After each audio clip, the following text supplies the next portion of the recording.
नमस्कार, मैं हूं आपके साथ हर्षिता तोमर। बाहरी दिल्ली के कादीपुर में समाज सेवी हरपाल राणा बैठे अनिश्चितकालीन धरने पर। 3 वर्ष से लगातार अनाथ बच्चों, विधवा महिलाओं व बुजुर्गों की पेंशन को लेकर सरकार व पेंशन विभाग के उच्च अधिकारियों से कर रहे लगातार पत्राचार पर केंद्र व दिल्ली सरकार और अधिकारियों का इस तरफ कोई संज्ञान नहीं, तो इन गरीब बेसहारा लोगों को सरकार द्वारा पेंशन दिलाने के लिए अनिश्चितकालीन धरना शुरू किया। समाज सेवी हरपाल राणा से बात की तो उन्होंने बताया, यह अनिश्चितकालीन धरना इसलिए किया जा रहा है कि वह पिछले कई वर्षों से लगातार अनाथ बच्चे, विधवा महिला व बुजुर्गों की पेंशन को लेकर सरकार और पेंशन विभाग अधिकारियों से लगातार पत्राचार कर रहे हैं, लेकिन उस पर किसी का कोई संज्ञान नहीं है। वहीं पेंशन के अलावा कोरोना काल में जो बच्चे यतीम हुए, जिनके माता पिता का देहांत हो गया, उन बच्चों को दिल्ली सरकार आर्थिक सहायता व पेंशन देने की बात कर रही है, लेकिन जिन बच्चों के माता पिता अन्य किसी बीमारी से उनका देहांत हुआ है, तो उन बच्चों के लिए आर्थिक सहायता या सरकारी पेंशन का प्रावधान नहीं है।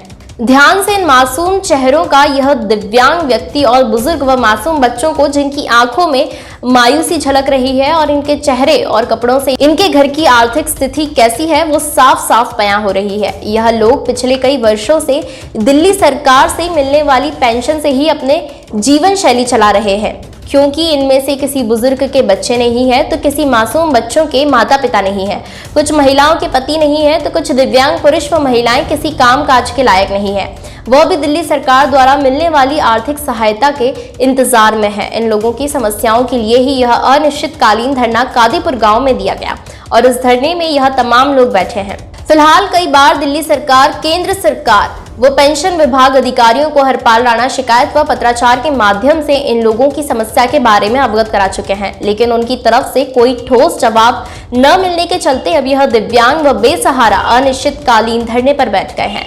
देखना होगा कि सरकार इन बेसहारा लोगों की मदद कब और कैसे पाएगी। आज की जो हमारी मुख्य मांगे हैं वो 3 मांगे हैं कि 48,000 विधवा महिलाओं की पेंशन वर्तमान में दिल्ली सरकार के द्वारा रोकी गई है, वो जारी की जाए। भले ही उनकी जांच करके आंगनवाड़ी कार्यकर्ताओं से जांच करवाई जाए और उनकी जारी किया जाए, उनको कार्यालय में ना बुलाया जाए। ये बार बार हर साल होता है, कार्यालय में बुलाया जाता है और कहीं ना कहीं भ्रष्टाचार भी होता है। इसमें दूसरी मांग है हमारी कि 3 साल से वृद्धावस्था पेंशन के आवेदन आरंभ नहीं किए गए हैं, वो आरंभ किए जाएँ। बुजुर्ग आदमी यहाँ जो बैठे इतने परेशान हैं, जिनकी पेंशन नहीं बन रही है 3 साल से, उनका हक बनता है, 60 साल से ऊपर सरकार का कर्तव्य बनता है, जिम्मेदारी है कि वो पेंशन दे, लेकिन नहीं, फार्म ही नहीं लिए जा रहे हैं 3 वर्षों से। दूसरी है बेसहारा बच्चों को, बेसहारा बच्चे वो बेसहारा बच्चे जिनके माँ बाप दोनों गुजर जाएं, लेकिन सरकार कोरोना में जो मदद दे रही है वो सराहनीय है, अच्छी बात है, दिया जाना चाहिए, लेकिन उनके अलावा भी जो पेंशन दूसरे बेसहारा बच्चे उनको भी दिया जाए, ये हमारी तीसरी मांग है। इसीलिए हमारा यहाँ पे अनिश्चितकालीन धरना आज आरंभ किया है। जब तक इनमें से एक मांग भी नहीं मानी जाती, हम यहाँ पे अनिश्चितकालीन धरना जारी रखेंगे।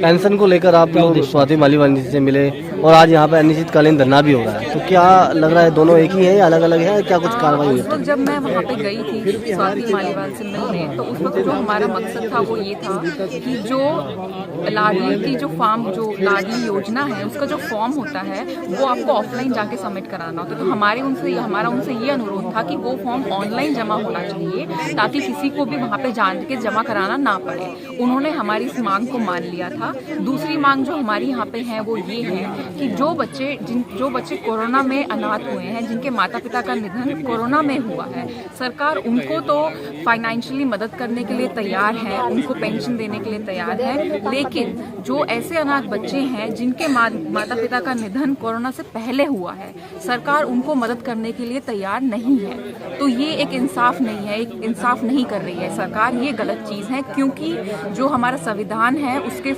सेक्शन 14 के अकॉर्डिंग हर कोई इंसान बराबर है, तो हर किसी को सरकार की तरफ से बराबर का सहायता मिलनी चाहिए। Thank you. इस अंक में फिलहाल इतना ही। तमाम ताजा खबरों के लिए जुड़े रहिए हमारे साथ। मैं आपसे फिर मिलूंगी, तब तक के लिए नमस्कार।